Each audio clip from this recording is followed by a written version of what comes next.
Bonjour, bienvenue à On Jase, édition du 4 mars 2020. Martin Lemay en compagnie de Luc Dansereau. Hello, buddy, comment ça va? Salut, Martin. Je sais pas, on est le 4 mars, puis on est en T-shirt. Je sais pas, les deux. C'est ça. Ça s'en vient de Fait beau, fait chaud. Commence à fondre, ouais. Oui, ça va super bien. Merci. Belle semaine. Oui, ça va bien. Le Canadien qui a joué tout un match hier. Ouais. Écoute, ça a regardé. Hier, j'ai dit, je me souviens même pas. C'est quand la dernière fois que le Canadien a gagné un match, en guillemets, facilement. C'est pas des avantages numériques de la fin de troisième période, il n'y a même pas 20 lancés. Ou tu sais, ça se finit pas par un but, puis qu'on fait. Ouais, ou une remontée de 3 buts, par exemple. Oui, t'as raison. On s'y est pas. T'en souviens-tu par cœur? Pas en tout. Zéro.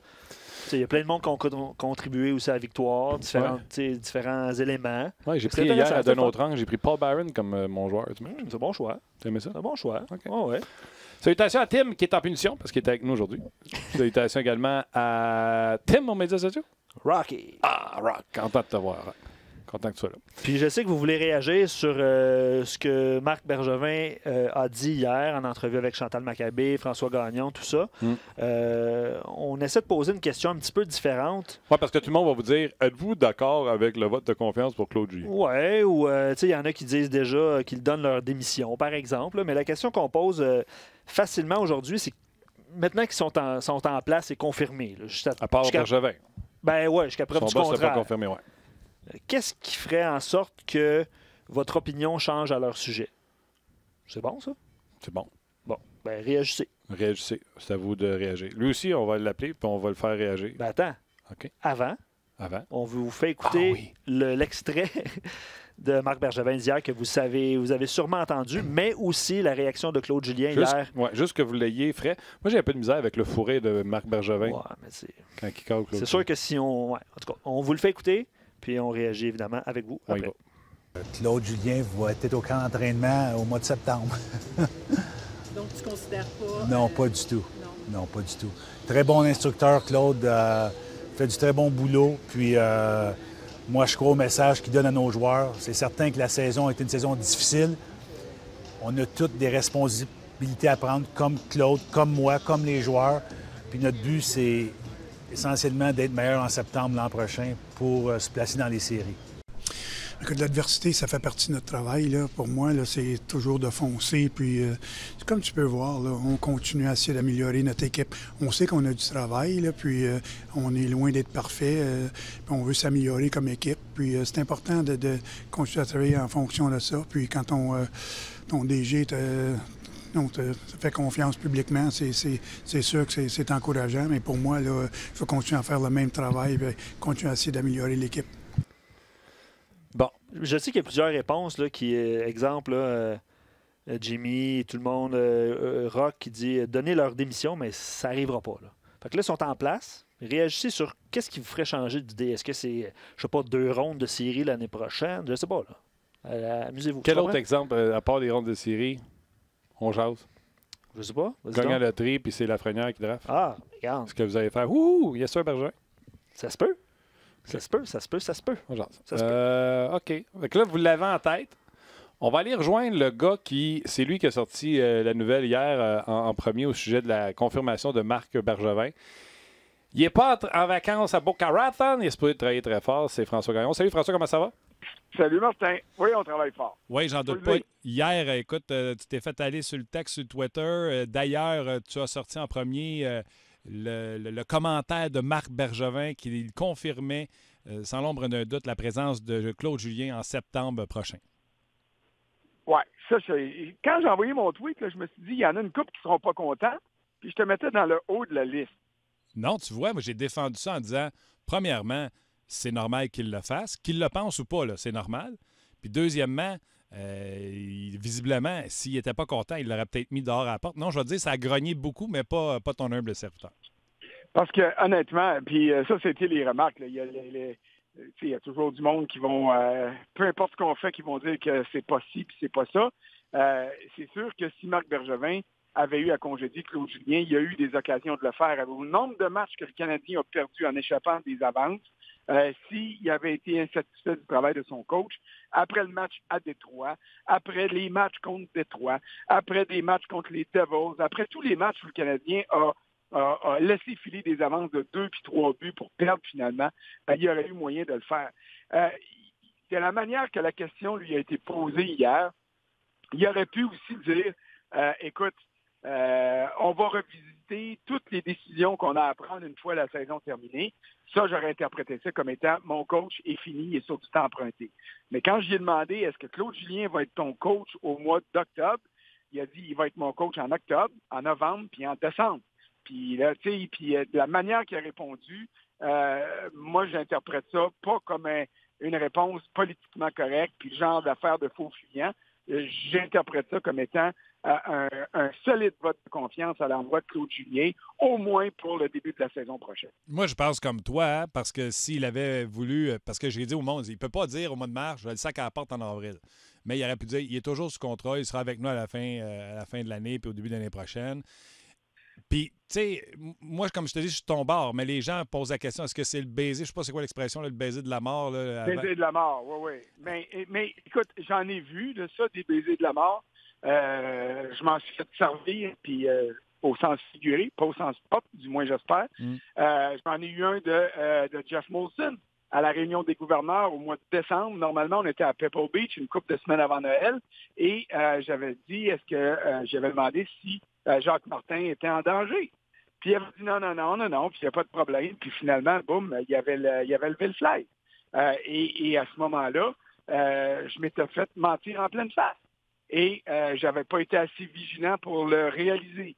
Dans le cas de Marc Bergevin, avec la réponse qu'il a donnée hier, c'est bien sûr qu'il pourrait dire, j'ai changé d'idée, les circonstances font que 3 mois après, je reviens sur ce que j'ai dit. Mais de la façon qu'il l'a dit hier, à moi puis à Renaud Lavoie, de la façon qu'il l'a répété devant les caméras de télé à Chantal, de la façon qu'il l'a répété aux collègues anglophones, parce qu'il a fait une tournée de médias hier, non seulement il a répété ça, mais il a même dit à notre collègue Pierre Lebrun, il a dit, je comprends même pas pourquoi le monde se demande c'est quoi l'avenir de Claude Julien. Alors, si jamais il revient sur sa décision, je peux te dire une affaire, il va s'ouvrir les flancs, puis les 2 flancs en même temps, complètement ouverts aux critiques, puis les critiques vont être féroces, parce que je comprends que tu ne peux pas toujours dire la vérité, mais il y a une chose que tu ne peux pas faire, c'est mentir en pleine face. Et ça, j'ai vraiment pas l'impression que c'est ce qui a été fait hier par le directeur général du Canada. Si Claude Julien a l'appui de son boss, est-ce que Marc Bergevin peut dire la même chose? Ah, mais ça, c'est la question que j'ai posée tout de suite après, parce que c'était la question normale. C'est bien beau de me dire que ton coach a ta confiance, mais toi, vas-tu avoir ta job? Puis ça l'a surpris un peu. Puis là, il est parti, puis il dit, regarde, il y en a rien qu'un qui peut répondre à cette question-là, c'est Jeff Molson. Et ça, c'est vrai. Puis après ça, il est parti. Puis là, il a dit, écoute, moi, voici là ce que j'ai fait. Quand je regarde l'équipe, on a des choix au repêchage.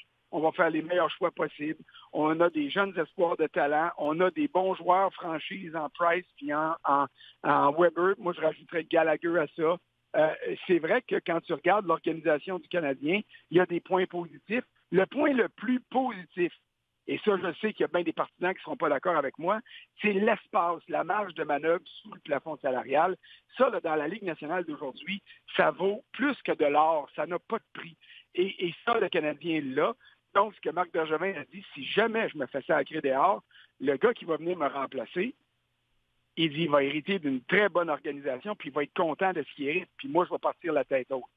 Cela dit, j'ai demandé à parler à Jeff Molson.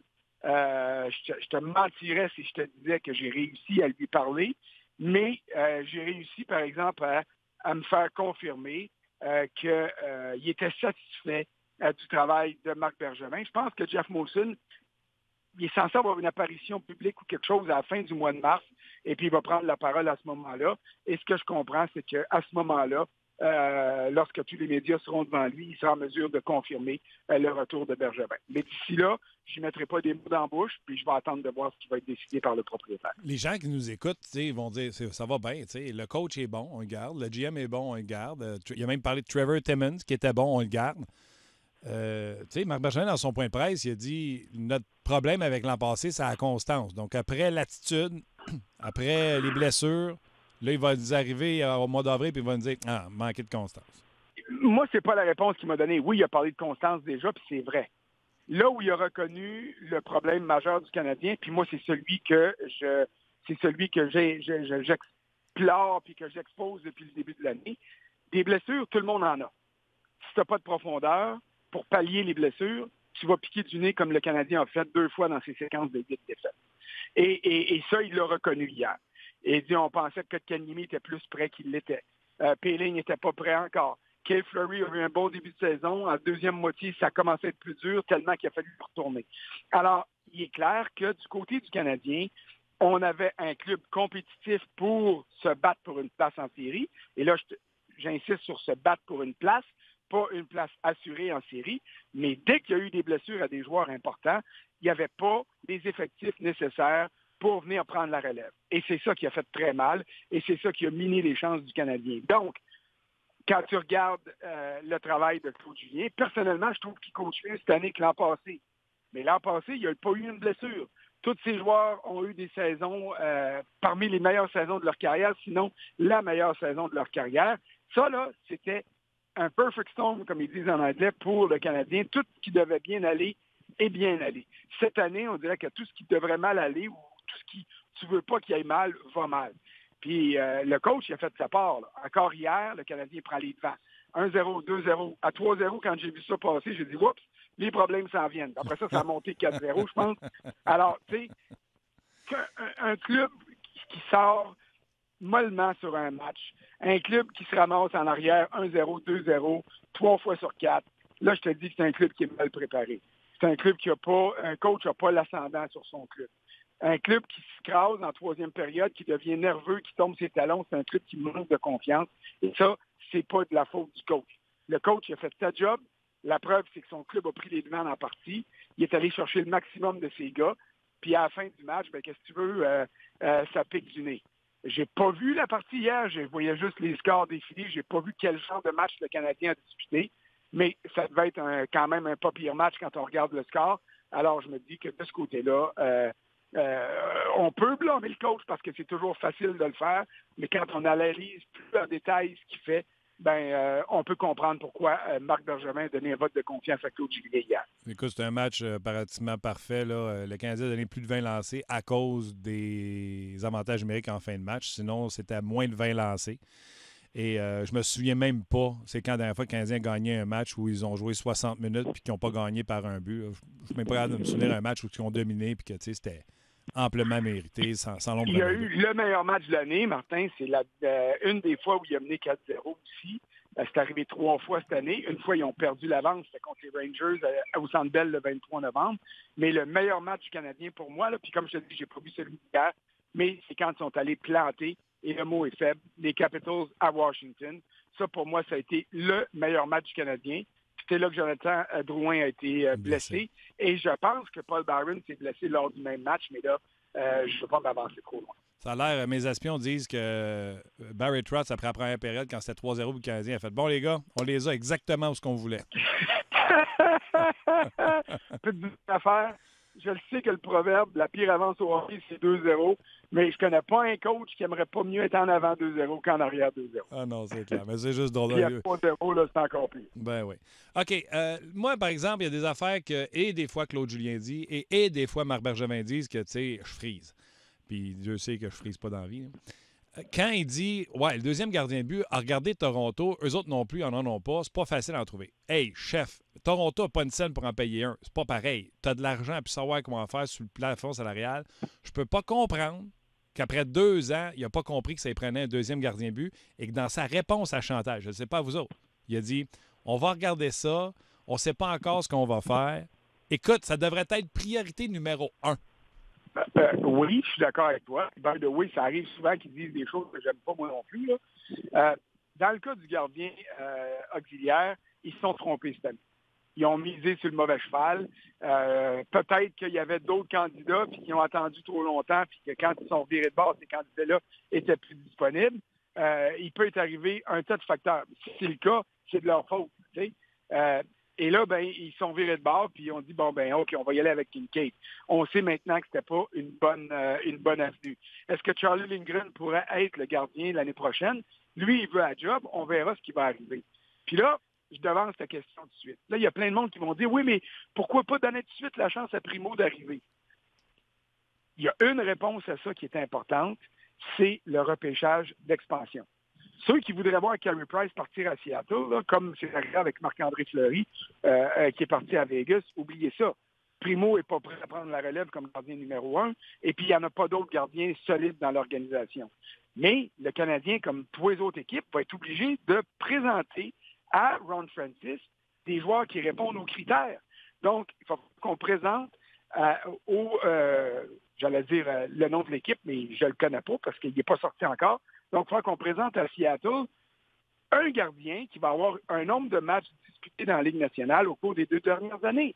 Alors moi, là, ce que je vois là-dedans, c'est oui, on a besoin de réparer les problèmes causés par l'arrivée de Kincaid, mais on a aussi besoin d'avoir dans l'organisation un gardien qui va faire assez de matchs pour répondre aux critères.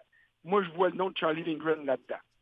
Alors, le gardien auxiliaire, pour moi, l'année prochaine, il va avoir deux mandats. Le mandat d'épauler Price du mieux possible, et ça serait à peu près temps que ça arrive parce que je pense que ça fait 2, 3, 4 ans qu'on se leurre avec des gardiens qui arrivent, puis là, finalement, ils font pas le job. Et le deuxième mandat va être de servir de paratonnerre pour le repêchage d'expansion.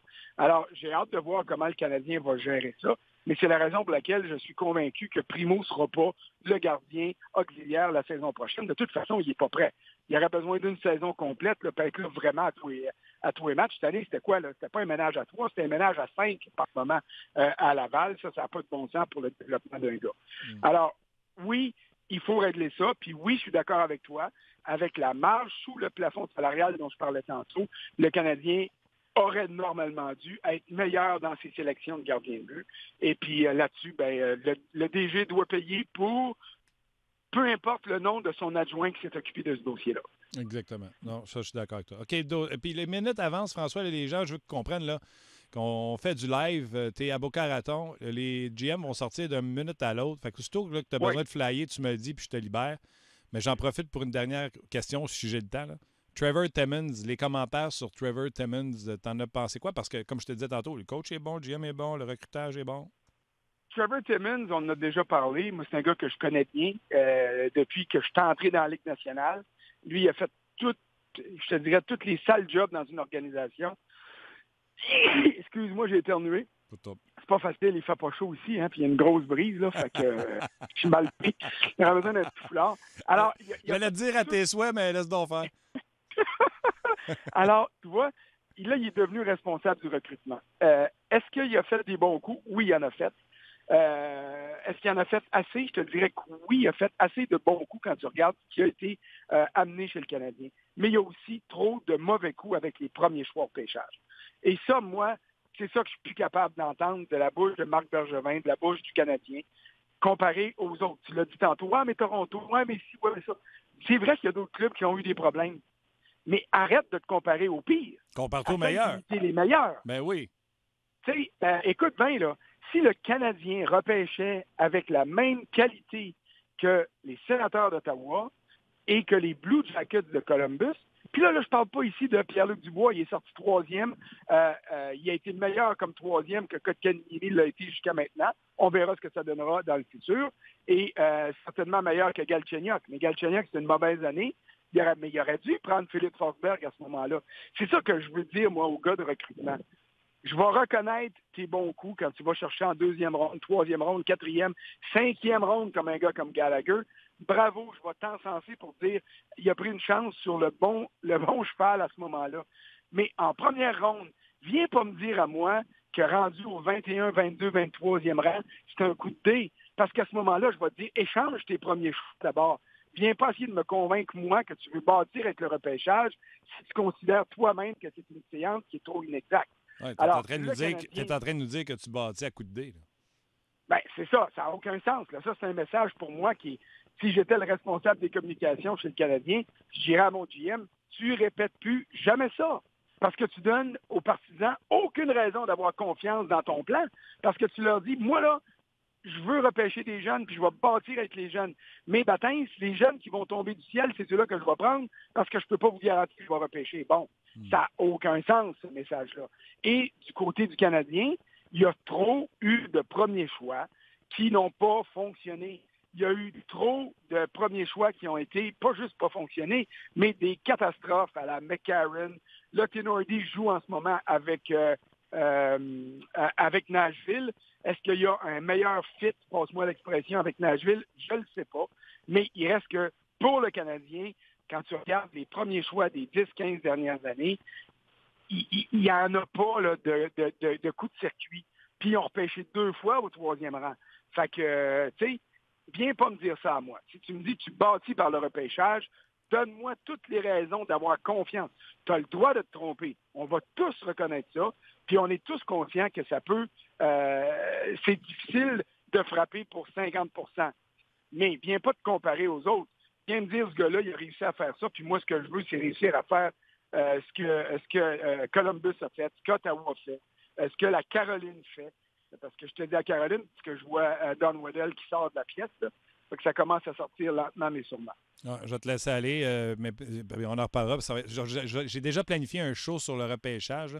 Galchenyuk versus Forsberg, c'était les 2 choix que les Canadiens avaient. Puis je ne suis même pas fâché de celle-là. C'est les McCarron, l'autre là, qui est allé en Russie, puis il ne joue même pas en Russie, là, qu'on a repêché. J'ai oublié Sherbak. Moi, c'est tous ces choix-là que j'ai de travers dans la gorge. On s'en reparlera, François. Je te laisse aller travailler. Je te remercie infiniment de la job que tu as faite et du moment que tu nous as donné, puis on se rejase bientôt. C'est parfait, ça. Je m'en vais à Tampa pour le match de demain, fait que je vais partir aussitôt que la job va être finie aujourd'hui. All right, bye-bye. Ça marche, salut. Bye, gros merci, François, bien apprécié. François qui est retourné chercher de l'information, les directeurs gérants qui sortaient de la conférence ou de la rencontre, peu importe. Déjà, là, on a des échos. Là, on sait que 84 à 88 millions pourrait être la masse salariale, donc ça augmente encore la place sur le plafond salarial de Marc Bergevin. En effet. Un goaler numéro 2, Marc!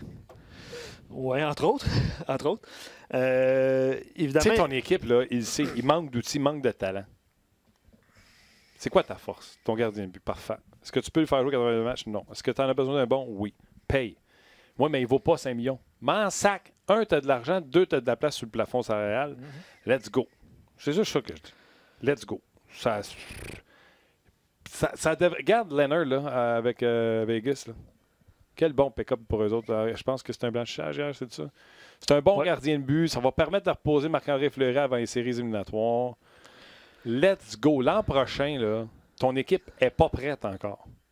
Va me chercher le meilleur gardien, pas de deuxième, le meilleur gardien de but possible. Puis là, il va dire, ouais, mais moi, je ne veux pas jouer numéro 2 avec Carey Price. Je vais te dire, combien ça coûte? 6? M'en fous, man. J'ai 12 millions devant le cap salarial, puis je ne le dépenserai pas. Écoute, puis je sais pas si tu te rappelles, dans les débuts, on critiquait le fait qu'on n'avait jamais trop de profondeur en défensive. Puis, curieusement, c'est ce qui manque aussi, de la profondeur en défensive. Ça manque partout. C'est pour ça que le Canadien a dû faire le fameux reset de renflouer la banque de jeunes joueurs parce qu'il n'y en avait pas du régime précédent. Puis il n'y en avait pas du régime de Marc Bergevin. On l'a expliqué tantôt. C'est pas le choix de Galchenyuk. Je vous le dis, là. Ça, c'est la modalité. C'est pour ça que je vais prendre le temps pour faire le show du repêchage. Là. Je finis là-dessus, je m'en rejoins Guy. Là. La bullshit de choix repêchage, on aurait dû prendre lui, puis il n'y a pas un maudit qui en a parlé de ce gars-là au repêchage. Ça, je trouve ça ordinaire. Je vais vous donner l'exemple. Galchenyuk, là, le seul autre qu'on avait parlé à Montréal, c'était Philippe Forsberg. Et à l'époque, ils vont parler d'un joueur de centre, pas un ailier. Mais on disait une attitude de chaudron. OK? Puis, by the way, c'est pas un grand star à Nashville, puis il est bien entouré là-bas. Là. Finalement, c'est Washington qui l'a repêché. Il a glissé. Tout le monde l'a laissé passer. Fait que Galchenyuk soit un peu moins bon que Forsberg, pour moi, c'est pas un échec. Je vais pas me mettre à lancer des pierres à Timmins, puis je vais pas aller voir le gars en deuxième ronde qui est meilleur que Galchenyuk. Personne qui l'avait vu, personne n'en a parlé. Mais les évidences, ça me fatigue un peu plus. Tu sais, comme McCarron, je me souviens très bien que c'était un projet long terme. On l'a repêché pour jouer ça à 3. Il était gros, puis il allait pouvoir lutter. Je me souviens de tout ça. Ça, c'est wrong. Absolument. Je vais te lire quelques commentaires avant d'aller rejoindre Guy et de tout de suite inviter les gens de Facebook à nous rejoindre sur RDS. Puis soyez respectueux dans vos commentaires, honnêtement. Là. Tout le monde a son opinion, puis c'est bien correct. On sent que les gens sont fâchés. Ben, on sent l'intensité monter d'un cran. On va dire ça de même. Pour les habitudes on jase, je pense que ça va. Pour les nouveaux, peut-être. Pour les nouveaux, peut-être que pas habitués. Je vous rappelle, le show s'appelle On jase pour une seule et unique raison. C'est pas NASA, on n'a pas personne. Il n'y a personne qui a raison plus que l'autre. Si moi, je dis que Claude Julien mérite d'être là, ben c'est pas vous qui mangez une poutine sur l'heure du dîner qui a la vérité de la palisse en disant ben non, il aurait dû être sacré à la porte. C'est votre opinion, et mon opinion qui diverse. Oui. Non, c'est ça. Il n'y a personne qui est gnochon pour ça. La plupart du temps, fait qu'on garde tout ça dans le respect. C'est pour ça que ça s'appelle On Jase. Puis c'est pour ça qu'on a des invités comme on a. Ah oui, absolument. Que vous soyez d'accord ou pas avec leur opinion, ben c'est bien correct. Michael dit donc tout le monde est bon, mais les résultats sont médiocres. Comment est-ce possible? Ça va être un bilan de fin de saison. On va poser la question. On a le temps. On va poser la question. Je veux en lire quelques-uns d'autres, quelques autres commentaires. Carl-Éric Pilon. Il dit, Marc dit, je donne le bénéfice du doute encore à Bergevin et Julien pour une autre année. Je pense qu'il a accepté le constat, fait que c'est déjà bien d'accepter. Il dit pour encore une année parce que ça fait partie de son reset. Tu sais, annoncé, peu importe que 2018. Son plan quinquennal, son plan annuel, peu importe. Là. Il dit par contre, j'aime ça, il dit le CH est mieux de faire les séries l'année prochaine. Pour ce faire, il faut absolument ajouter un défenseur top 4. Et au moins un attaquant avec un gardien substitut tout en intégrant les jeunes, c'est mon opinion. Fait que je pense que le plan, c'est un peu ça. Oui. Je pense que c'est un peu ça. C'est quoi son nom? Marc. Bravo. Attends un petit peu, ça va vite.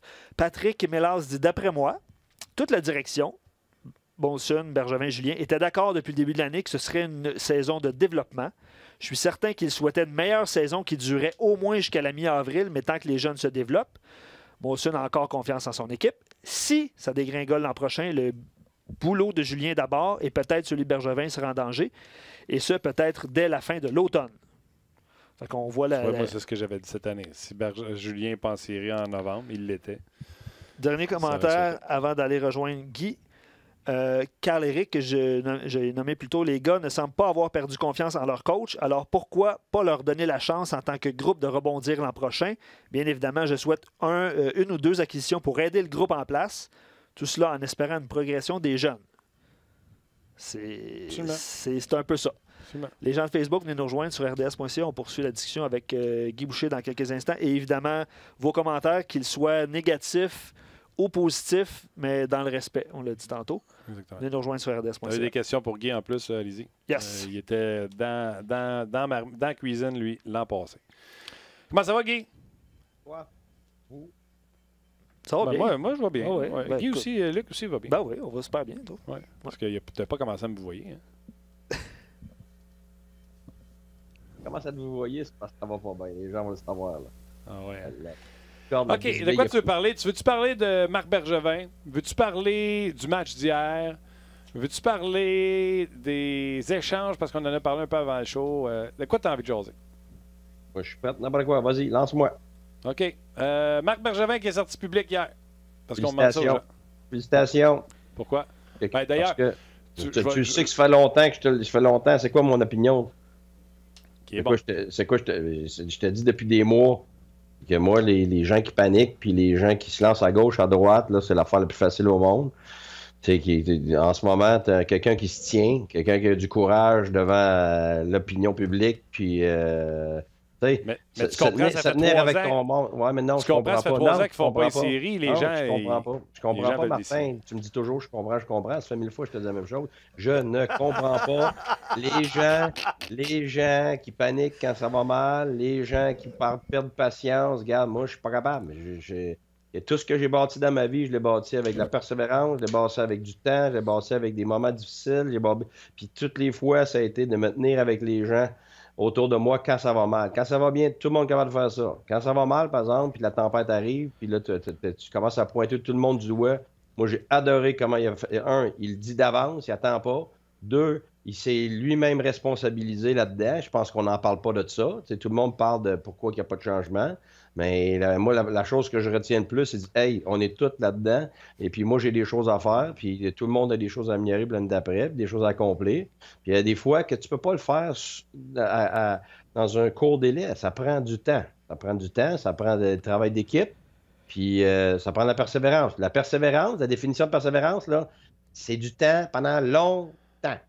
Fait que tu me vendras pas le court terme, tu me vendras pas la baguette magique, tu me vendras pas le saut d'émotion avec la solution rapide. Moi, regarde, je suis une antithèse de ça. OK. Les fans. Oui. Tu leur dis quoi quand ils disent « Ouais, mais Guy, c'est parce que ça fait 3 fois que notre club ne fait pas les séries. » Oui, mais moi, je te dis que je te l'ai dit depuis le début. Si le Canadien n'avait pas vécu une année de malade mentale avec des blessures, il serait en train de batailler pour les séries. Pointe à la ligne. Et puis, on sait tous que un des plus gros points, ça a été que le deuxième gardien de but n'a pas fait le boulot cette année. Donc, ça, on en a parlé. C'est des points qui te manquent au classement. C'est quoi? C'est-tu 7 aujourd'hui pour faire les séries? 7. Bon, ben, tu es en train de me dire qu'avec un bon backup, là, capable de gagner des matchs, capable de reposer Price quand c'est le temps, tu n'as pas été capable d'avoir 7 matchs. Fais juste pas de blessure à Byron. Juste celle-là. Là. Enlève celle-là. Là. Tu penses vraiment que le Canadien n'est pas en train de batailler pour les séries? Ben, c'est ça. Fait que moi, regarde. Non, mais on n'est pas un Byron quand même de faire les séries. Oui, absolument. Un Byron, j'ai pas dit un Byron. J'ai dit un Byron, un gardien, un deuxième gardien. Okay. Fait que le deuxième gardien, je suis d'accord. Et le deuxième gardien, là, ouais, mais c'est une combinaison des deux pour moi. C'est parce que l'identité du Canadien, c'est drôle. Hein? T'as-tu remarqué comment ça patinait les derniers matchs puis aujourd'hui, avec Byron dans l'alignement? T'as-tu remarqué comment Domi patine maintenant? Pourquoi? Parce qu'il est aspiré par l'attitude et la vitesse de Byron. C'est ça que ça fait. C'est pas juste... Les gens vont toujours isoler un joueur de son contexte. Si tu joues au tennis, je comprends. Si tu cours le 100 mètres, je comprends. Mais si tu joues au hockey, t'es dans un sport d'équipe. Alors... T'as des gars qui sont des leaders, ils influencent leur groupe, rendent les autres meilleurs. T'as des joueurs qui influencent parce qu'ils bloquent des lancers, ils inspirent les autres à faire pareil. T'as des joueurs qui ont beaucoup de vitesse, donc inspirent les gars à utiliser leur vitesse. Et Byron a non seulement la maturité et la vitesse, c'est un exceptionnel individu qui influence son groupe dans la bonne direction, dans la maturité que tu as besoin. Donc, on en a manqué toute l'année. Et ça, c'est ce qui a manqué aux Canadiens cette année. C'est la maturité, un deuxième gardien de but, et leur identité, c'est la vitesse. Tu leur as enlevé avec Drouin parti pendant longtemps et Byron pendant longtemps. Tu as affecté l'identité. Puis regarde, là, c'est facile. Je parle comme le gars qui a vu tout ça se dérouler, mais tu es là en arrière-plan, Martin, et tu vas dire aux gens, si tu es honnête, que je te l'ai dit d'avance, tout ça, que ça allait se passer. C'est pas parce que je suis plus intelligent, c'est parce que je l'ai vécu maintes fois. Non, mais les gens qui écoutent le show, ils le savent. Ouais, de toute façon, je pense que Martin était le seul à mettre le Canadien en série, entre guillemets. Là, ça fesse, comme on dit. L'an passé, j'avais eu du fun parce que ça a duré jusqu'à la dernière semaine. Fait que je riais de tout le monde. Là, cette année, je l'ai eu plus d'un an. C'est ça. Oui, mais Martin, non, mais c'est là que je suis pas d'accord avec toi. C'est parce que les circonstances ont été vraiment ridiculement aberrantes. Et ça, ben, c'est sûr que ça fausse complètement la note. Mais si le Canadien perdait pas autant de joueurs pendant cette période-là, ils étaient où avant? T'es deuxième de la division. Ils étaient deuxième. Fait que là, ils ont perdu tout le monde. Ça, c'est probablement le point le plus important de l'année, mais c'est sûr que éventuellement, le travail du deuxième gardien de but aurait eu quand même un impact négatif. Puis ça, tu sais, les gens vont blâmer le gérant, mais moi, je ne blâme pas le gérant pour ça, parce que honnêtement, Kincaid, ça aurait certainement pu être quelqu'un qui aurait dû, avec ce qu'il a fait dans le passé, il aurait dû être capable de faire le boulot. Ça, c'est pas la faute de celui qui a cru en lui, là. C'est la faute du joueur, pointe à la ligne. Moi, j'ai un nom pour toi. Oui. Kincaid, au début de la saison, moi, je l'ai dit à tout le monde. Il n'est pas bon. Ah ben ça, c'est parce que toi, tu as un œil de gars de gardien de but. Oui, mais le nom que je voulais te dire pour te faire rire, c'est Limback. Ouais, fais-moi pas rire, tu vas me faire brailler. Tu vas me faire... Là, regarde, les cauchemars, j'en ai eu assez longtemps, là, ramène-moi pas ça. Je vais prendre la question. Anders Limback. Je vais prendre le commentaire de Steven. Je veux dire, on est allé chercher ça comme pour être un premier gardien à 21 ans, alors qu'il avait joué, je pense, 35 matchs dans la Ligue. Tu sais, c'est un exemple parfait de ce qu'on entend tout le monde. Ah, montez le jeune, faites-le jouer. Fais-le donc mériter, puis prouver qu'il est capable avant d'y donner ses tâches comme ça. Parce que si ça ne fonctionne pas, t'es mort, t'es fini. Ouais. Ça en est un exemple parfait. Je prends le commentaire de Steven, puis il dit, il écoute tout ce qu'on dit depuis l'émission, puis il dit, ça fait 8 ans que ça va mal. Là, il dit, on panique pas, mais on en a assez, M. Boucher. Il a dit M. Boucher. Je comprends. Non, mais honnêtement, puis je peux comprendre ça. Mais pour quelqu'un qui dirige, tu regardes froidement, là, pas avec émotion, tu regardes une année comme cette année, tu dis, regarde, je ne peux pas juger du résultat. Il faut que je juge par rapport au potentiel, il faut que je juge par rapport à la projection. Parce que si tu juges par rapport au résultat cette année, c'est pas fair à cause des circonstances. Si c'est des circonstances normales où tu as des blessures que tu es capable de gérer, tu as vraiment 2 bons backups, 2 bons gardiens de but, un bon backup, tu as des situations normales, et que là, ça se produit à répétition, là, je pense que même les gens impliqués sont les premiers à dire, garde, on a eu des circonstances qui étaient assez normales pour dire qu'on aurait dû faire le boulot pour avoir le résultat, mais ce n'est pas le cas du tout cette année. Alors, moi, ma première évaluation, c'est attendons de voir pour essayer d'avoir une année normale ou semi-normale, parce que tu as toujours un peu de blessure. Mais si tu réussis à avoir ton deuxième gardien de but, si tu réussis à développer encore les jeunes un petit peu, peut-être aller chercher un agent libre ou deux cet été, je suis convaincu, moi, que tu ne changes rien au personnel et que si le Canadien a une année semi-normale, comme j'ai dit, tu es vraiment en train de te battre pour les séries. Moi, écoute, il y a quelqu'un qui l'a écrit, je ne sais pas, je vais essayer de retrouver son nom, là, parce que j'ai dit tantôt, je ne veux pas qu'il aille chercher un deuxième gardien. Je veux qu'il aille chercher le meilleur gardien disponible. Il y a quelqu'un qui a répondu, je suis d'accord avec toi, Martin, puis il a nommé, exemple, Robin Leonard. Puis tu sais, Leonard, il a fallu qu'il prenne un contrat d'1 an à 5 millions. Là. Oui. Moi, là, Leonard, il veut être numéro 1. Fait que ça va être difficile à apporter. Mais moi, je vais lui dire, hey, je vais te donner 6 pour 2 ans, 6 par année. Puis je te promets qu'après la première année... Il n'accepte pas. Pourquoi il a accepté cette année pour aller à Chicago? Ben, il a accepté 5 millions. Pas 3. Ouais. Tu me dis 6 pour 2 ans, ça veut dire 6 par 3. année.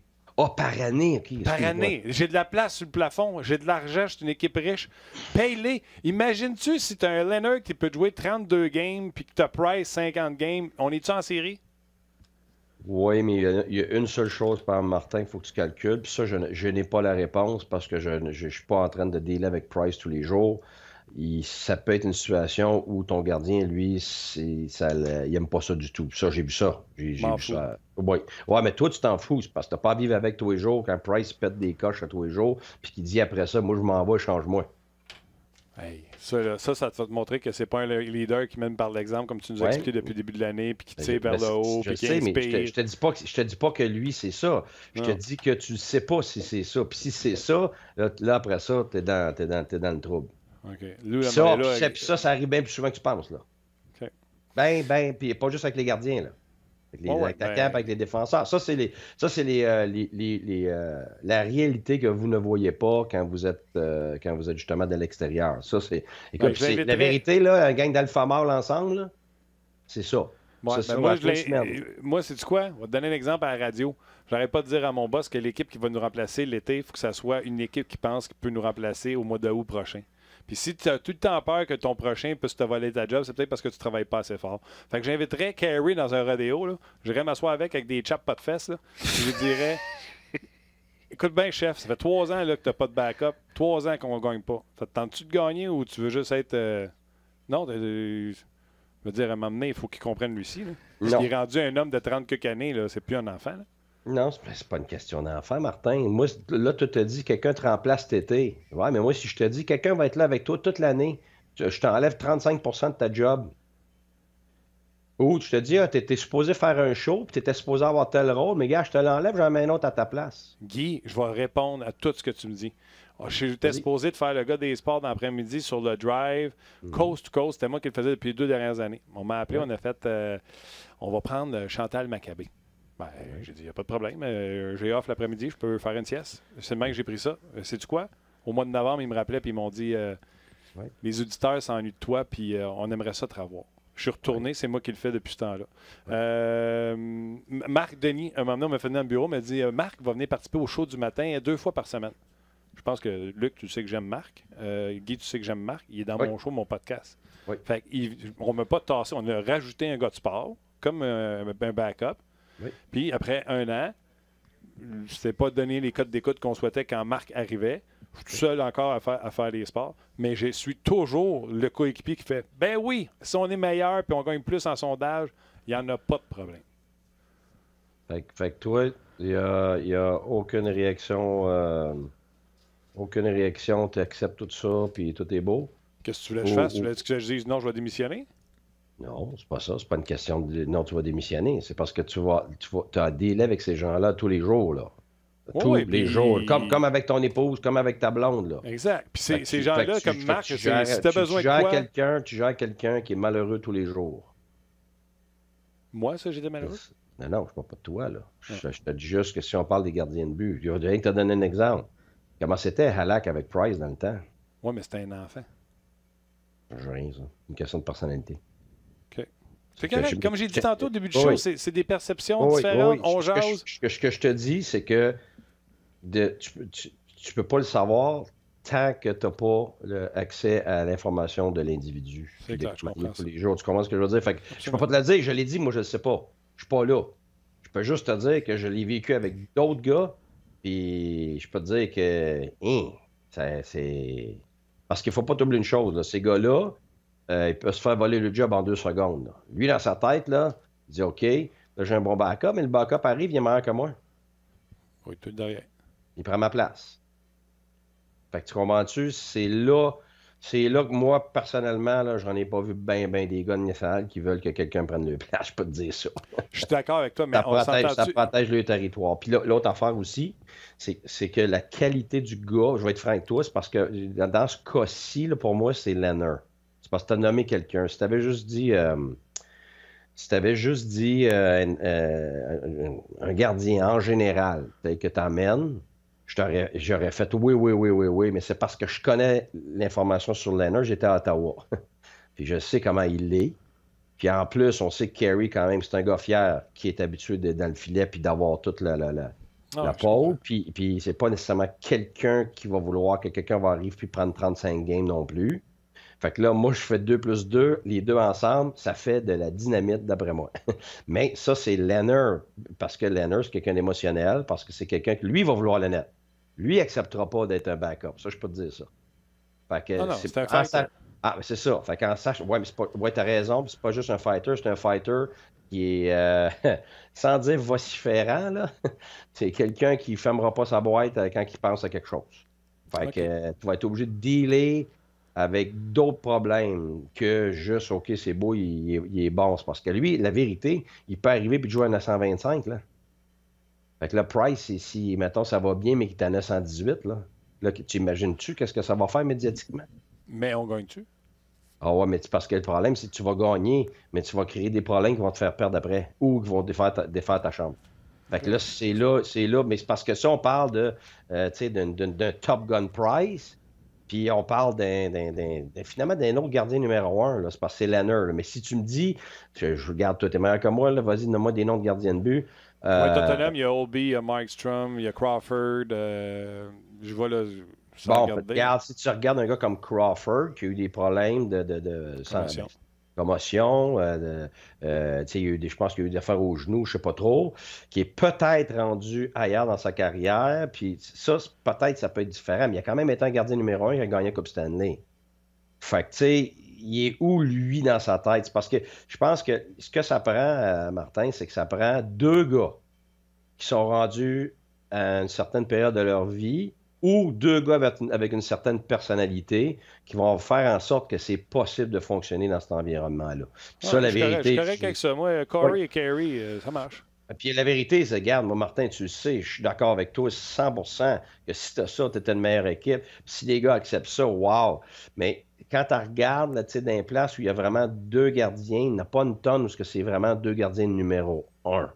Tu as un 1A, puis un 2A, mettons, qui peut devenir un 1B quand ça va mal, ou tu sais, c'est très rare là, que tu dis, OK, je vais me mettre vraiment 2 gardiens numéro 1 qui sont encore considérés numéro 1, tu sais. OK.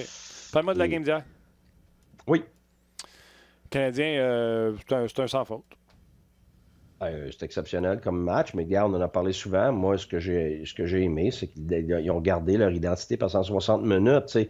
On a vu ça souvent cette année. Pourquoi le Canadien a de la misère à garder des avances, tout ça? C'est parce que moi, je le vois dans le match. Oui, l'autre équipe peut faire des choses qui rendent ça difficile aux Canadiens, mais principalement, pour moi, il y a des gros moments dans les matchs où le Canadien, tout d'un coup, s'éloigne de leur identité. Puis moi, ce que j'ai vu hier, c'est que c'était une transition extrêmement rapide. Donnait pas le temps à l'échec avant, soit en zone offensive ou à la pression en zone neutre des Islanders de créer des revirements parce qu'on n'était pas est-ouest. On jouait nord-sud. C'était tout de suite en haut, puis c'était tout de suite la vitesse. Puis à la place d'essayer de déjouer du monde en zone neutre, d'essayer du monde déjouer à part quelques exceptions, d'essayer de déjouer du monde à la ligne bleue, c'était de la vitesse extrême, puis on chargeait à travers la ligne bleue, puis même si c'était 5 à nous attendre souvent, on passait à travers, On chargeait à travers cette défensive-là plutôt qu'en essayant de la déjouer, puis d'essayer de passer à travers ça, puis de créer des revirements. On allait jouer en profondeur, puis quand tu regardes les buts, ben, on a eu des buts de profondeur pour commencer le match avec des passes de défenseurs, puis des joueurs qui allaient à l'intérieur. Moi, j'ai bien aimé d'un autre angle hier, qu'est-ce que vous avez dit sur plusieurs points, mais je pense qu'à un moment donné, Bruno, justement, parlait, on appelle ça de la maison, protéger la maison, puis les Highlanders sont exceptionnels. Ils sont 4 et 5 à l'intérieur des points de mise au jeu. C'est très dur de passer à travers. Alors, la tendance, c'est de rester à l'extérieur, d'essayer des sorties de là pour pouvoir rentrer par après, mais ça, c'est la grande erreur. Si tu essaies de faire ça, tu restes en périphérie, donc tu es toujours moins que l'équipe défensive à l'intérieur de ça. Et puis le Canadien a fait le contraire hier. A travaillé à l'extérieur pour nos défenseurs, puis après ça, tu les voyais, puis tu étais 2, puis tu étais 3 à l'intérieur des points de mise au jeu, puis on créé des écrans, des rebonds, puis tout ça, puis des buts. Et puis, quand le Canadien joue comme ça pendant 60 minutes, ils peuvent jouer contre n'importe qui. La minute qu'il manque de maturité et s'éloigne de ça, ben là, c'est des revirements, c'est des buts contre inutiles, c'est des pertes de momentum, puis c'est des remontées. Alors, moi, j'ai adoré le Canadien hier. Le turnover en début de match de Barzal qui donnait l'échappée d'Armia sur le poteau, j'ai pensé à toi. Ben oui, mais c'est en plein ça. C'est comme, tu sais, on a parlé hier, il y a une équipe très, très mature, puis Barzal ne l'est pas. Puis c'est pour ça qu'il a été réprimandé cette année, puis c'est pour ça qu'il est en progression. Mais tu sais, tu imagines que tu as 3, puis 4, puis 5 Barzal, moins talentueux. Bien, c'est ça que le Canadien a. Fait que le Canadien a à progresser dans cette maturité-là dans les prochains mois, puis l'année prochaine. Mais s'ils le font, ben, le Canadien est capable de faire minimum autant que ce que les Islanders font là, puis d'autres équipes comme, par exemple, Columbus. Mais en attendant d'atteindre cette maturité-là, on n'est pas rendu là encore. Non, Columbus, on en a parlé depuis qu'on a perdu Seth Jones. C'est ça. Puis tu vois, tu dis, waouh, c'est une équipe qui joue en équipe. Là, tu dis, waouh, le coach est bien bon. 12 blessés. Non, mais c'est ça. Puis c'est justement mon point. Là, on va dire quoi là-bas là, quand ils font pas les séries? Non, mais à 8 blessés, ils s'en sortaient. Là. Mais c'est depuis que ils s'en sont sortis avec. Parce qu'il y a une limite. Mais c'est ça, il y a une limite. C'est comme je te dis tantôt, si Drouin se blessait, mais si Drouin seulement se blessait, moi, je pense que le Canadien s'en sortait. Mais là, tu as Drouin, puis tu as Byron, puis après ça, tu as eu toutes les autres. C'est parce qu'à un moment donné, puis aussi, chaque équipe a sa limite. Là. Pour une équipe, s'ils en perdent 2, ils sont morts. Puis pour une autre équipe, ça peut être 4. Parce que ça dépend aussi de la qualité du reste du groupe. Fait que tu peux pas te dire « Ah ouais, mais eux, on a perdu 2 puis ça continue. » Ben oui, mais c'est parce que si c'est encore Malkin qui est dans le club puis les autres, ben tu vas t'en tirer. Là. C'est pas la même chose. All right. OK. Écoute, c'est une tranquille aujourd'hui. Colin, es-tu là demain? Là? Je suis là demain. T'es là demain? Non, on est quoi, là, mercredi? T'as dit, je suis là demain. T'as dit, je suis là demain. Trop tard, vendu. Je voyage dans l'auto. Bye. À demain. On se parle demain. Niagara Falls. Bye. Demain. Non, on n'est pas là demain. T'as dit demain? Écoute, si tu veux, regarde, je peux t'ouvrir l'écran puis tu peux regarder la photo du Lightning, la peinture de ma soeur qui avait fait des séries éliminatoires. Avant, je l'enlevais, je me disais, ça n'a pas de bon sens, là. Je peux pas laisser ça sur le mur, mais là, regarde, c'est ça. En tout cas, t'as dit demain. Bye. C'est ça. Ciao. Tu veux-tu que Tim fasse un appel, là, ou... Oui. OK. On est-tu encore sur Facebook? C'était pas clair. Ben non, on n'est pas sur Facebook depuis longtemps. Non, okay. On va aller rejoindre David Perron dans quelques instants. C'est sûr que les gens ils vont de leur idée pour les gardiens de but, mais tu sais, il manque plus que ça. Là. Puis à un moment donné, il va y avoir d'autres choses. C'est correct, le goaler? Il faut que le Canadien rentre du talent. 3 façons. Ouais. Avec une transaction. Oui. Avec un joueur autonome. D'ailleurs, on n'en a pas parlé, nous autres. Puis à un moment donné, on va poser la question mais quel attaquant vous sacrifiez? Quelles sont les 3 façons d'amener du talent? Transaction? Oui. Joueur autonome? Oui. Et repêchage? Oui. Il n'y en a pas d'autre. Non. Ben, en tout cas, s'il y en a un autre, ou autonome? amener un gardien, chauffeur de Zamboni, mettons. Puis il est autonome, lui? Ah non, il n'est pas autonome. C'est un joueur autonome. Fait que le Canadien est bon dans les transactions, mais trompez-vous pas, là. Tu peux pas... Là, j'ai entendu ça sonnerie pour vrai ou je fais encore de la coufonne de... Non, là, tu as entendu la sonnerie. Okay. Je te félicite. Le Canadien est bon dans les transactions, moins bon dans les signatures de joueurs autonomes pour 2 raisons. 1, Marc Bergevin se trompe. Et 2, c'est pas tout le monde qui veut venir jouer à Montréal. Exemple, Tavares. Quoique c'est un cercle aussi. Là. Ouais. Exemple, Tavares. Ouais. Il n'a pas voulu venir. Il a choisi. Transaction, tu peux faire ce que tu peux, mais tu n'échangeras pas 2 roches contre un lingot d'or. Non, puis si c'est le cas... Au pire, tu vas changer 2 roches pour 3 roches, mais c'est fini dans les transactions PlayStation où ce que... Tu comprends-tu? Oui, très bien. À moins que tu t'appelles les Blues de Saint-Louis, tu réussis à donner un premier choix 26e. Tage Thompson pour un Ryan O'Reilly. Je sais pas. On va demander peut-être avec David Perron qu'est-ce qu'il en pense. Salut David, qu'est-ce que t'en penses? Salut Martin. Ça va? Vous parlez encore du Canadien, vous autres, hein? Non, c'est pas vrai. Mais qu'est-ce que j'en pense? J'en pense pas grand-chose pour être très honnête avec toi, autre que on est vraiment content d'avoir Ryan, puis certains échanges marchent, puis d'autres échanges vont pas de ton côté. Je m'excuse, David. Juste une petite nouvelle parce que les gens se posaient la question en direct. Johnny Boychuk a reçu 90 points de suture. 90. C'est sorti. Qu'ils ont fait à machine. Je voulais juste le mentionner, puis peut-être que David peut réagir. Là. En tout cas, je ne sais pas. C'était quoi ta réaction quand tu as vu ça, David? Vous aviez un match en même temps? Oui, mais j'ai pas vu qu'il y avait 90 points, mais c'est épouvantable. Je sais pas exactement. J'ai comme vu ça passer vite qu'il y avait eu, je pense, un coup de patin, c'est ça, mais j'ai pas... j'avais pas comme eu d'autres nouvelles. J'ai pas comme pris le temps de rechecker non plus sur Twitter après ça. Regarde, je peux juste te dire que moi, personnellement, quand j'ai reçu la rondelle là, à Edmonton plus tôt, là, peut-être 5-6 semaines, puis j'avais 2 de mes dents qui étaient comme par en dedans de ma bouche. Je pense que j'en avais parlé. Ouais. C'était pas une situation évidente, c'était pas le fun. Je peux même pas imaginer ça parce que même si ça me cassait un os de la mâchoire, dans le haut de la mâchoire, j'ai des broches depuis 4-5 semaines, puis je suis tanné de les avoir, genre de les enlever. Là, c'est pas mal guéri. Je pense que la semaine prochaine, je vais être correct. Mais de son côté, c'est à un autre niveau encore, puis j'espère que ça va bien aller pour lui. Là. As-tu des broches comme un ado? Exactement. C'est pour hey, on veut une photo. T'as-tu mis ça sur les médias sociaux? Non. Puis je me garde loin des médias sociaux. Puis je me garde loin des médias dans le temps ici qui ont des caméras. Donc, ça me fait plaisir de te parler, Martin, au téléphone. C'est pour ça que j'ai demandé. Parce qu'il est à New York. Il dit je suis à New York. Il dit on peut se parler live. Fait que je dis OK, on peut-tu le faire FaceTime? Il dit non. J'ai répondu assez vite. Non, mais c'est sûr que c'est pas le fun d'avoir ça. Puis, dans le fond, c'est que mon os, en haut des dents, il a cassé. Juste en dessous du nez, dans le fond. Puis, les broches sont pour garder mes 2 dents qui ont dû ramener vers l'avant. Les garder le temps que l'os guérit. Puis, non, regarde, je pense, comme je te dis, là, si tout va bien, puis si je ne reçois pas d'autres coups la semaine prochaine, j'enlève ça. J'ai vraiment hâte, là, honnêtement. En plus, supposément, j'étais supposé jouer avec un full face aussi, mais je l'ai essayé une game à Winnipeg le lendemain, puis j'avais de la misère à avoir la rondelle à terre, donc j'ai décidé de move on de ça tout de suite.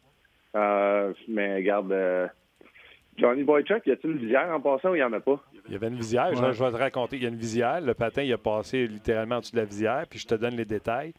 Il a été coupé sur la paupière et sur le sourcil pour 90 points. L'œil n'est pas touché. Wow! C'est incroyable. Ça s'en vient dangereux. Hein? On dirait, je sais pas pourquoi, mais on dirait on en voit de plus en plus. Moi, c'est drôle. Moi, personnellement, j'ai eu 3 points de suture sur la main d'un de mes propres coéquipiers qui est arrivé au banc avec son patin. Il y a 2 matchs. Donc, tu sais, c'est pas de quoi que j'ai vu nulle part parce que ça s'est comme fait vite. Il me restait un chiffre à la 2e période, je pense. Je suis rentré en dedans après ça, puis j'ai fait de mes points. J'ai comme pas manqué de présence. Personne n'a rien vu aller. Mais c'est là que tu vois à quel point que les patins, on dirait, tout le monde de plus en plus, on porte les bas protecteurs là, pour pas que ça nous coupe le tendon. Toutes sortes d'affaires maintenant que les compagnies comme CCM, comme Bauer, etc., ils créent pour empêcher ça, mais autour du visage, il n'y a rien à faire avec ça. Combien de points tu as eu? Juste 3. J'ai été extrêmement chanceux. Une autre situation, Ivan Barbachov, il s'en allait pour aller sur la patinoire. Puis je venais juste d'enlever mon gant. Je l'avais comme à côté sur ma hanche. Puis il a ramené son patin vite parce que Jaden Schwartz a décidé de comme continuer sa présence. Sûrement qu'il reste impliqué dans le jeu, peu importe. Il a ramené son patin, puis il l'a tellement ramené que ça m'a pogné jusque là. Imagine, tu sais, ça aurait pu pogner des tendons, ça aurait pu pogner le poignet. Ça m'a pogné juste le dessus de la main. Puis, regarde, je vais être guéri dans quelques jours, là, mais 90 points de ça, je peux même pas m'imaginer. On a des points communs. Moi, au patin libre, je voulais faire mon SMAT quand j'étais jeune, puis j'ai breaké proche des filles qui étaient sur le bord de la bande. Puis j'ai 3 points sur le poignet, moi aussi, parce que je suis rentré dans le monde qui était là, puis il y en a un qui m'a fini par me marcher sur le poignet. OK, bon. Aïe. C'est pas brillant, mais... Dans le cas d'hier, c'est Lekonen qui a perdu l'équilibre vers l'avant, donc son pied, je me souviens plus de son pied gauche, son pied droit, il a levé dans les airs, Boychuk se retrouvait là, la face de Boychuk se retrouvait là, puis écoute, c'est... Et puis vous voulez quelque chose de, pas drôle, cool, mais d'inusité? Boychuk, début du mois de mars, je pense le 2 mars, lui ça a été arrivé le 3 mars hier. Le 2 mars, l'an passé, 2019, coupure, un patin dans les airs, dans le cou. C'est vrai? OK, je savais Deuxième pas fois dans la... C'est carré, hein? C'est drôle, pareil, parce que les vieux de la vieille, là, je veux pas paraître d'un dinosaure aujourd'hui, là, mais les vieux de la vieille, ça fait longtemps qu'ils en parlent. Les jeunes, maintenant, ils ont plus d'équipement, la vitesse augmente, tout le monde se sent un petit peu plus invincible sur la patinoire. Puis ça fait longtemps qu'on en entend parler. Il va y avoir plus de blessures dans la main, il va y avoir plus de bâtons élevés, etc., etc. Je ne sais pas si c'est juste une tendance, là, mais on dirait dans les dernières semaines, j'en ai entendu beaucoup d'histoires de même. Ça serait plate qu'il arrive de quoi de vraiment grave. Là, puis que, imagine, au GM, là, David, ils ont dit qu'elle allait autoriser le patin dans les airs sur l'offside. Tu penses-tu que ça peut juste augmenter les nombres de blessures ou ça n'a pas rapport? Ça va être à voir. Il ne faudrait pas qu'il y ait une blessure de ce côté-là parce que je pense que la règle va revenir.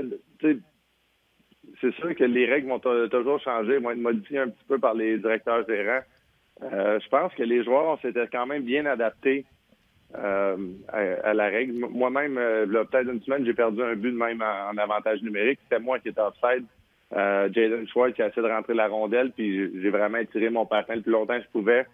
J'avais un feeling que j'étais offside, puis 10-15 secondes plus tard, j'ai pris un one-timer top corner, un des plus beaux lancers que j'ai fait de ma vie. Mais dans ma tête, j'avais un feeling que le but allait être renversé. Puis effectivement, il a été. Donc, non, j'ai hâte de voir avec la nouvelle règle, le patin élevé, est-ce que tu as le droit d'avoir ton gant par-dessus? C'est-tu juste les patins? Comme, j'ai hâte de voir plus de clarification sur cette règle-là. Est-ce que la rondelle, maintenant, il faut encore la traverser pour qu'elle passe la ligne bleue au complet ou la seconde que toute la rondelle est sur la ligne bleue? Maintenant, c'est game on, je sais pas. Là.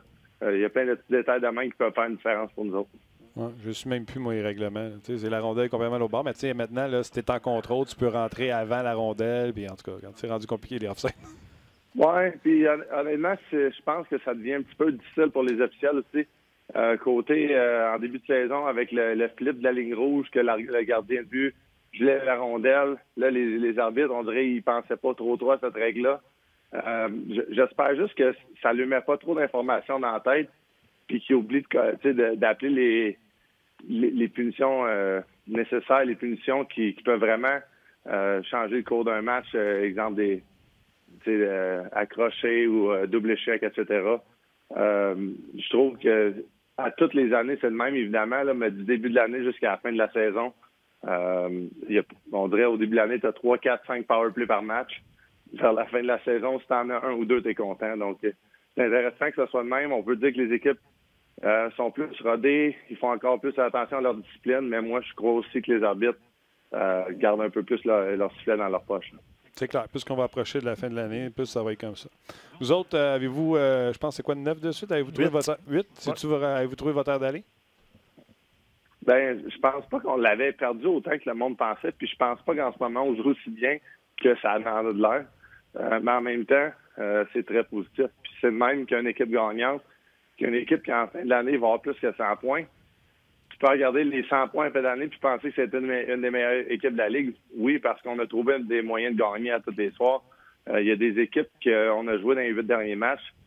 C'est que dans mon livre à moi, il fallait gagner le match. Donc, puis on les a gagnés. Donc, good for us. C'est même que ça doit marcher aussi. On a joué du bon hockey au travers de ça. Puis je crois quand même qu'on peut prendre un autre step. Puis ce step-là, je pense qu'il va probablement arriver même que quand Tarasenko va revenir au jeu, qui devrait être quand même prochainement. Donc j'ai hâte de voir. OK. As-tu des nouvelles Tarasenko si c'est bientôt? Honnêtement, là, je lui ai demandé. Puis même lui, il ne sait pas encore. Il attend des nouvelles. Là. Il fait plus de tests sur la patinoire. Les docteurs, là, on est sur la route. Il est avec nous autres, il pratique avec l'équipe. Donc oui, c'est très positif. Il ne jouera pas sur ce voyage-là. Après ça, je ne sais pas, il va rencontrer du monde, j'imagine, aux 2, aux 3 jours, aux 5 jours. Puis je pense que lui-même, il a juste hâte de recommencer à jouer, mais en même temps, après avoir, avec une blessure aussi importante que ça, tu peux pas vraiment niaiser avec ça. Donc, il va prendre le temps que c'est nécessaire aussi, puis il va respecter le protocole et il va respecter qu'est-ce que nos trainers, les docteurs, puis tout le monde lui dit. OK. Vous avez des questions pour David Perron. Gênez-vous pas sur notre page rds.ca. Petite parenthèse, tout à l'heure, tu as parlé que tu. Parlez-moi pas de mes broches, par exemple. On veut une photo. Arrête de dire. On veut une photo. C'est toi qui en as reparlé en plus. T'es portes-tu les bas? Moi, dans mes patins de goaler, je peux te dire que je trouve ça glissant. Toi, t'es portes-tu? T'aimes ça? Je me suis habitué, puis je suis d'accord avec toi. C'est-tu les Under Armour que tu as essayé, toi, ou c'est un autre marque? Oh shit, ils sont gris et noirs. Oui, moi aussi, mais il y en a plusieurs marques. Là. En tout cas, okay.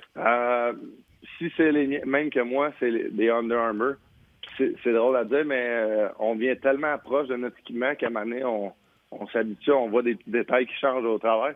Plus que les bas se font laver, moins qu'ils viennent glisser, on dirait. Donc, c'est spécial de le dire de même, mais moi aussi, je trouve que quand j'ai une paire de bonheur, j'ai ça pour 1 ou 2 pratiques, puis après ça, ils sont corrects.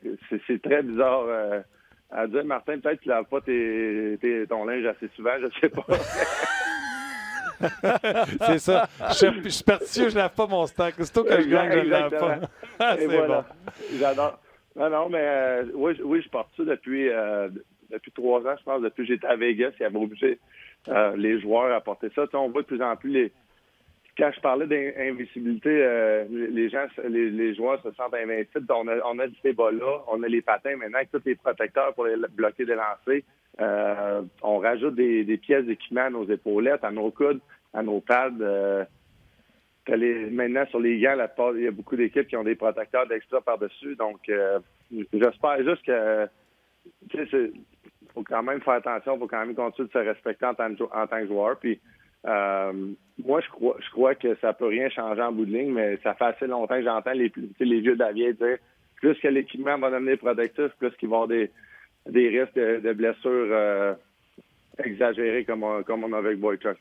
OK. Je viens de t'envoyer une photo. Notre metteur en ondes a modifié ta photo. Ça. On va voir la photo. C'est mon metteur en ondes qui a changé ta photo. Je vais aller voir ça. Peux-tu le voir là? Oui, il va. Oui. Il est juste en haut, par exemple. OK. On va le modifier. C'est bon. C'est bon. Je savais comment que les gars me lâchent pas avec ça non plus, parce qu'évidemment, c'est pas de quoi j'aime avoir en ce moment. J'ai eu des broches quand j'étais plus jeune, puis je pense que c'est une des meilleures affaires que les jeunes peuvent faire pour leurs dents, etc. Mais il me semble qu'à 31, 32 ans, ça ne tente pas trop de retourner à cet âge-là. Mais regarde, c'est la situation, puis il faut bien en rire. Moi, j'aimerais ça que tu sois positif sur les broches. J'ai une fille de 13 ans qui en a présentement, puis j'aurais pas de dire qu'elle est belle avec ses broches. Fait que je suis dans le renforcement positif, tu sais. Non, mais comme je l'ai dit, je suis venu à cet âge-là, moi aussi, puis c'est la meilleure affaire que tu peux pas faire. Okay. Après ça, tu as un beau sourire, tu as des belles dents, tout le monde est content. Puis je pense que, je sais pas, tu sais, en tant qu'adolescent, je commencerai pas à faire mon doc maillot un matin, là, mais c'est sûr que ça peut nuire à l'estime de soi quand tu n'as pas des belles dents non plus. Donc, c'est une bonne affaire. OK. Les gens veulent te poser des questions. Ouais. Phil, tout le monde rit d'ailleurs. Ouais. Tout le monde rit du montage. Bravo, Tim, c'est excellent. Tu t'en allais lequel? Je veux pas Phil qui t'a dit, comment t'expliques que tu joues probablement la meilleure saison offensive rendue à ce point-ci dans ta carrière? Je veux tout le temps m'améliorer. Ça reste fondamental en dedans de moi. Je suis jamais content. Du côté que bonne saison, mauvaise saison, j'arrive et je veux travailler plus fort. Je veux tout le temps trouver le moyen de m'améliorer.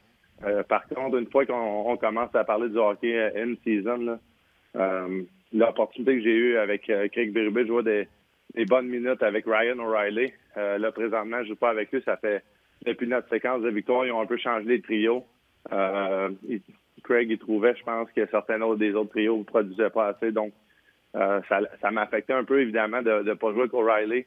Avec quelques petites blessures que je traîne en ce moment, c'est sûr, je trouve ça un petit peu plus difficile. Mais par contre, le général de la saison de cette année, l'année passée, d'avoir joué avec O'Reilly, d'avoir les opportunités que j'ai, en powerplay. Je suis le premier powerplay depuis la blessure de Tarasenko. Je suis dans le top 5, top 10 de la Ligue d'un point en powerplay. Donc, c'est une question d'opportunité. Puis oui, effectivement, quand tu es là, il faut que tu tapines, il faut que tu livres la marchandise. Mais c'est pas de quoi qu'auparavant dans ma carrière.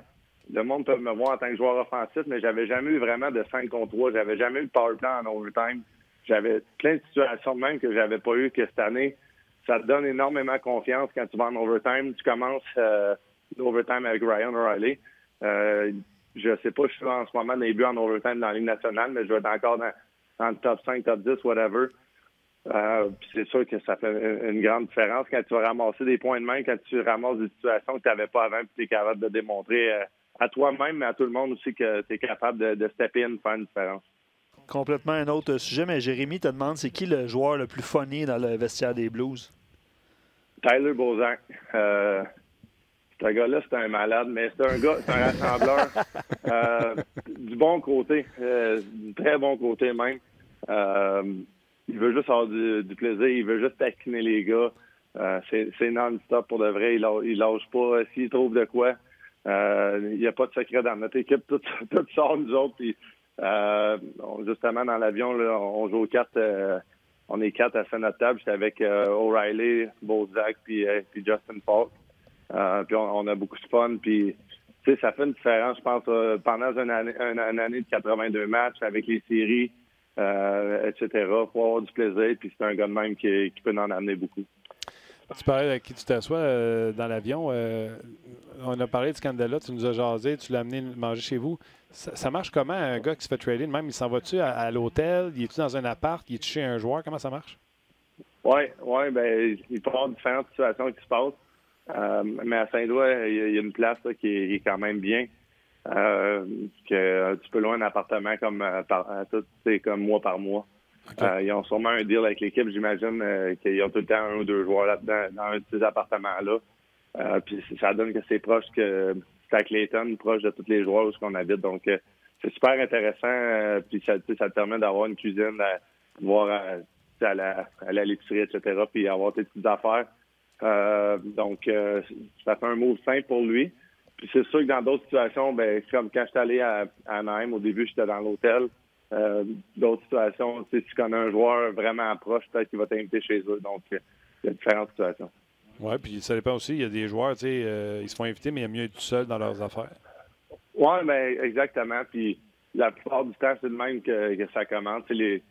La seconde que Scandy était échangé avec nous, j'ai envoyé un message texte, puis exactement, là, j'ai dit « Si tu as besoin de quoi, tu peux habiter chez moi, peu importe. » Puis moi aussi, je suis le même. Là, on peut tout avoir notre temps privé, notre temps dans nos affaires, relaxer, puis après ça, tu arrives à l'aréna, puis quand tu es tout le temps avec les gars, à un moment donné, tu as besoin de ton temps privé en même temps.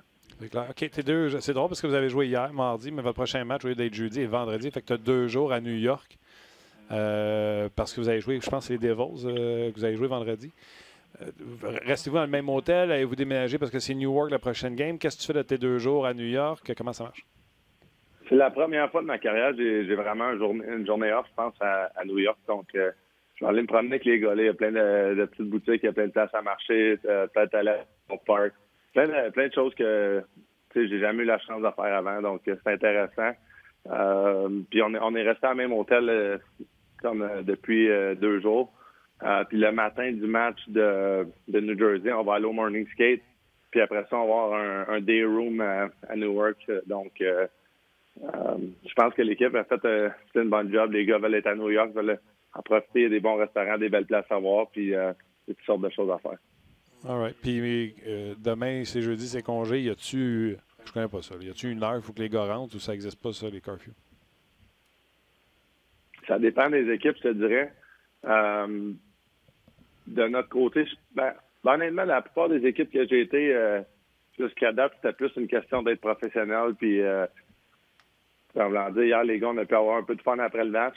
Mais on a une pratique, puis le lendemain, c'est une game, puis c'est ça qui compte le plus. Donc, après toutes les années que j'étais dans la ligue, tu sais, puis tous les gars, tranquillement, pas vite, les jeunes voient les vétérans aller, puis à un moment donné, notre comportement, il est en conséquence d'être professionnel, puis de ne pas déroger des règles écrites et non écrites de l'équipe. Là, à un moment donné, on va avoir du plaisir, mais il faut que ça l'arrête au bon moment. Puis il faut en avoir quand c'est le temps. Puis hier, c'était le temps après le match.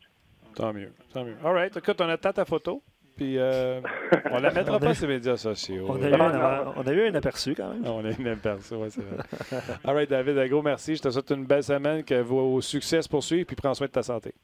Non, ça me fait plaisir. Je vais t'envoyer une photo la semaine prochaine après mon rendez-vous chez le dentiste. Ça te dérange pas. C'est bon. Attention à toi, buddy.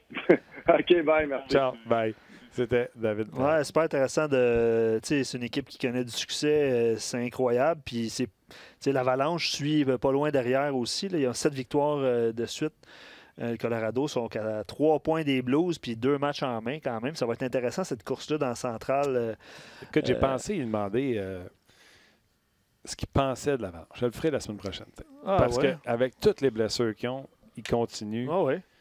Vraiment. Il parlait de Tarasenko aussi, puis d'avantage numérique. Puis, est-ce que David va perdre un peu de temps de glace parce que Tarasenko va rentrer aussi? Là? Non, mais ça va rajouter du talent avec dans le top 6. Fait que David va en profiter, c'est sûr. C'est sûr.